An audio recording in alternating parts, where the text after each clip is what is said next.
Hello everybody, in this video I have a mixed media process to share with you with the Thompson's Craft Supplies design team. This one will be called like scrapbooking or scrapbook or something like that in the title, but really that's for want of a better word because it's kind of like a scrapbook layout in the size and it's got a photo in it, but it's also kind of not.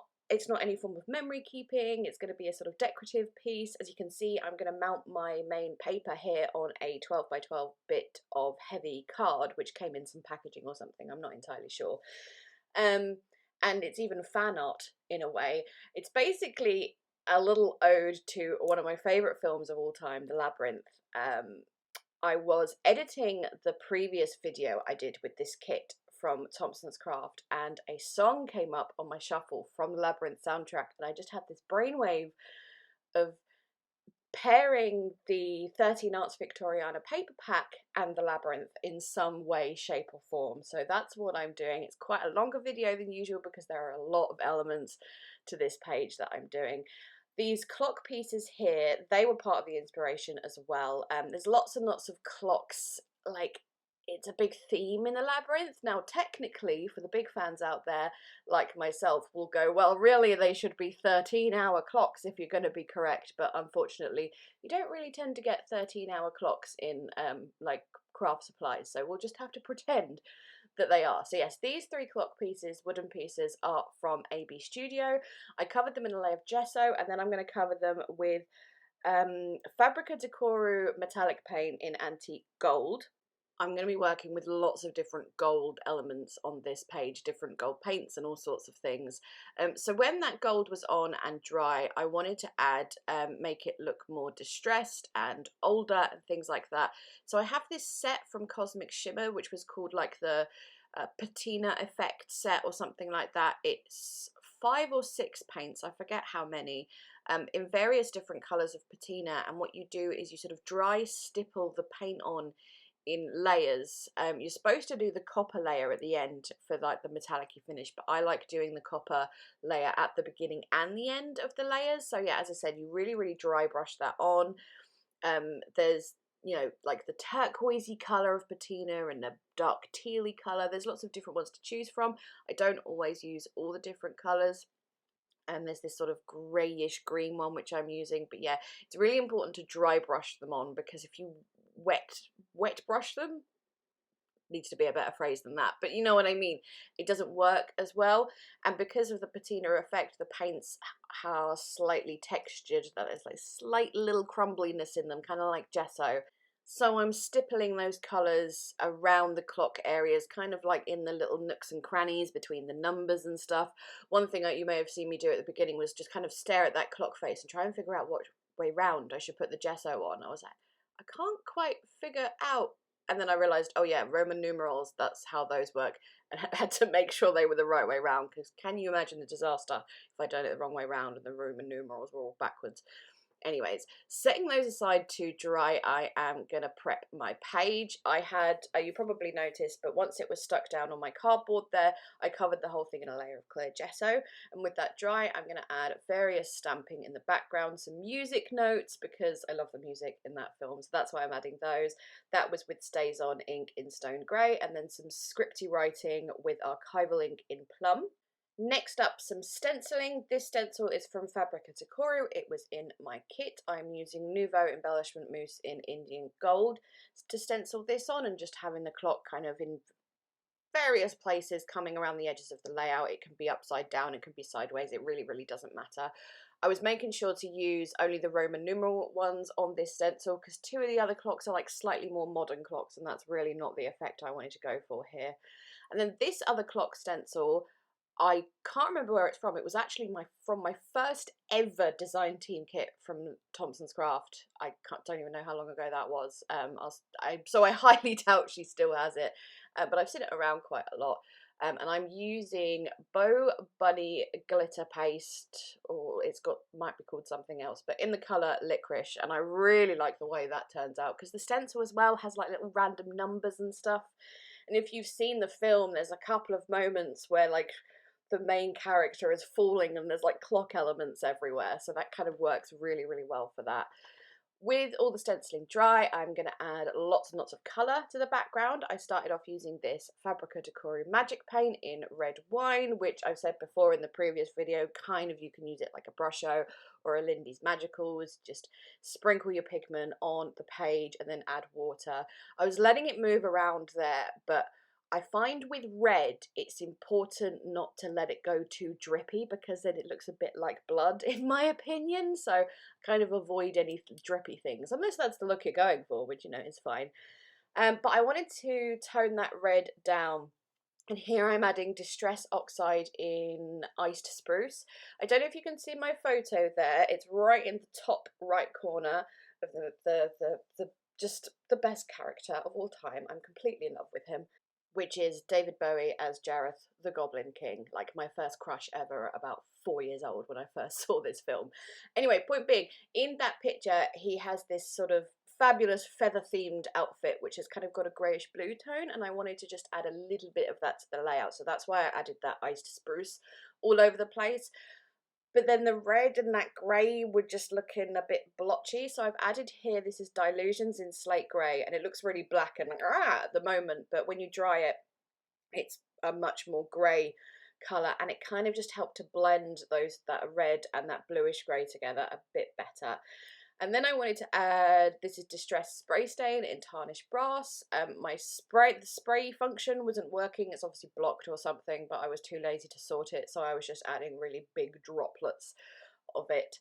When that lot was all dry, I'd actually gone off for a while and actually started watching the film for like a bit of inspiration, and I kind of, I was like, I need to add more stenciling and I want to add some brickwork, some walls that are like the walls of the Labyrinth. And I'm using this Cosmic Shimmer granite paste in, I think it's Black Pearl, because it kind of has this, because it's slightly shimmery, it looks a bit wet when it's dry. And that's what the walls of the Labyrinth look like in the film. They kind of look a bit wet and gross, so that was what I was going for there. And here's Conan interrupting me, as per usual, and me like shoving my my project aside because it was still wet. And mostly, I am partly worried about my project getting ruined, but I don't want him to get mediums on his fur and lick it off. That can't be good for him. Anyway, he's gone now. I'm watching the film in the background again for inspiration. I am adding a little bit of gold paint on top of that stenciling as well. I think it's Imagination Crafts Starlight paint in, I think it's also called Antique Gold. Something like that. As always, correct things will be in the description. Look at him dancing in like double speed. That's really funny. Okay, I think that is all my background work complete. I'm going to add my patinaed clock pieces now. Figuring out where Jareth is going to go.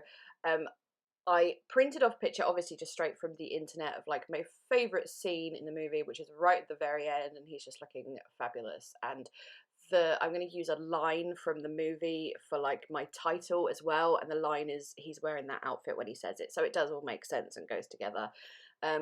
The clogs were being a little bit stubborn because they're very, very thin chipboard about sticking down, so I've just put some heavy stuff on there to persuade them to stay where they're told. I wanted to add like art stones and lumpy bits all around the clock to again add to that patina effect, make it look old and you know, that sort of thing. So I'm using here, there is the Fabrica Decoro Crystal Pearls structure gel, and I'm mixing into that gel some artsy stones. Those are from Imagination Crafts, both the small and medium size, just kind of making a very lumpy paste and just, yeah, spreading it on little areas like that. I kept like doing a bit and then needing some more, so I think there's like 4 times when I make more of this paste. And because the Crystal Pearls gel has tiny little glass beads in it as well, I could just use, I think a couple of times I just use that straight on, just adds so much lovely texture and stuff like that. So do let me know in the comments if you are a fan of The Labyrinth. It would be my ultimate favourite movie if it wasn't for Lord of the Rings. That takes the absolute top spot, but Labyrinth is a very, very close second. And apart from The Little Mermaid, it's the first film I ever remember watching as a child. I think it's one of those films though, if you don't see it as a child and then see it as an adult, you can't appreciate it as much. I think, you know, do you know what I mean? Anyways, going back to what I'm doing, I left the artsy stones and stuff to dry overnight. I paused my film and then restarted it when I came back. It's so much easier to let these things dry. They are a pain to dry with a heat tool. I am going back to the Fabrica Decoru antique gold paint to paint over all of those little stones, which actually took a surprisingly long time. I don't know why. And then going back with the patina effect paints to, blend it into the clock and make it look like everything was supposed to be there, and it's, as I said, all blended in together. Once I am done with the patina effect paints, I don't dry them in between, by the way, because they're so dry on your brush and you're stippling it on. You don't really need to dry it in between. Just sort of like where you started with the paint, start with there again sort of thing. So like I started quite near the top, so when I go in with the next colour, I start near the top again, so it's basically dry by the time I get there. Anyway, I am, oh look, it's one of my favourite scenes. I love that one so much. I wanted to wear that dress so much and dance with him. Oh, sigh, that movie would have been ended very differently if I was the main character. Like, yes, I will stay with you, thank you very much, and be your queen, no problem. Anyway, I'm sorry, I shouldn't have put my phone, like, watching the film on screen. I'm getting way too distracted.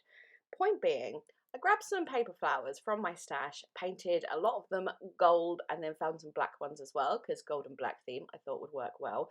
Jareth, I cut him out, like fussy cut his shape. I thought it would just look better for the whole thing. I've seen a lot of mixed media layouts done like this, by the really heavy mixed media stars like Finavere and people like that, and I've never done it before and I wanted to give it a go, and I thought it would make it look more like an art piece rather than a layout, if that makes any sense. I'm not saying that layouts aren't art, but more of a decorative piece rather than something that'll be thrown in a scrapbook album.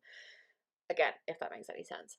So I propped him up on foam so he'd stick out a little bit, and then arranging all the flowers and things around him. I've got that little black spriggy leafy thing, which again I think was from a previous Thompson's kit. Some of the flowers I'm propping up on foam as well, just so they kind of match around him. I'm completely covering out that straight line at the bottom, like where the bottom of the photo was, because then it looks a bit more natural. I've got adding some pearl coloured resin flowers. I've got the what they called like the glass pebbles, because that goes with his little glass the crystal ball things that he has in the film, and some of these, I think, are they called like skeleton leaves, something like that, just propping those around him. And then I had typed up the line I wanted to use, or the quote or whatever, and printed it out, and as I'm actually cutting that is pretty much when he said that line, so I thought that was pretty cool. made my little nerdy heart so very happy. So yes, cut those out, distress the edges of each part, going around it in gold Versacolor ink, and then I'm going to back each piece on this paper, which again is from that 13 Arts Victoriana paper pack, and then rip those up. I did spend a long time doing this, and I've cut most of it out because I kind of made them a bit too big with all that ripping, so I ripped them a bit closer, sort of thing. I don't know. And then I'm going to just use some gold paint to go around the edges of those ripped bits. That's a different gold paint. It's Deco Art Metallic Gold for that one. I chose this quote just because it's one of my favourite from the film. I mean, I had a difficult time trying to choose which one from the film to use because there's so many good ones. But I went for this one partly because it matched the photo, because as I said before, also I just love that line and the way he delivers it. It's really, yeah, one of my favourites at least. So I started arranging where I wanted to put those, and really at first I was like, I've done them too big, I've ruined it, I'm going to have to redo them. But then I actually thought, let's start from the last part of the line and work my way up. So where do I want that for you? And go from there, and that worked out really well. So I had the for you like underneath him, buried amongst those flowers, and then the rest of the line kind of going up and around the clock. I wanted just a little something extra here, so I decided to give him a black wing. I know, completely outside of canon, but whatever, it looks pretty. That's from the 13 Arts printed or foiled acetate, which is called Wings, unsurprisingly. I did test it out and then decided I did like it, so fussy cut that out and stuck it slightly underneath him.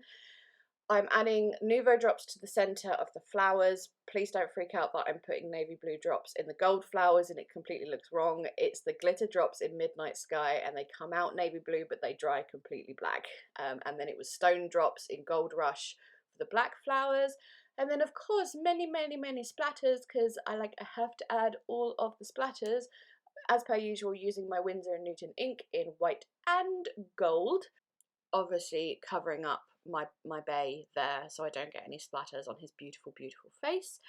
And then I just finish off with some of the Nouveau Vintage drops in the black colour. It's called like chalk black or something like that. I just wanted to use those drops to fill in any little awkward gaps and stuff. Now these drops do dry completely matte, so they look a bit glossy and in your face at the moment, but as I said, they dry matte, so it doesn't really matter. And I'm fairly sure that is the last thing I do. So there we go. Thank you so much for watching. Slightly longer video this week, but I hope you enjoyed nevertheless. As I said, let me know if you're a fellow Labyrinth buddy, or if you're just like, what are you talking about? I have no idea what this entire video was about. And yeah, okay. There will be a blog post with, if you want to see more pictures and stuff, on the Thompson's Craft Supplies blog. Links down in the description box, all that sort of thing. I am now going. Thank you so much again. Bye bye!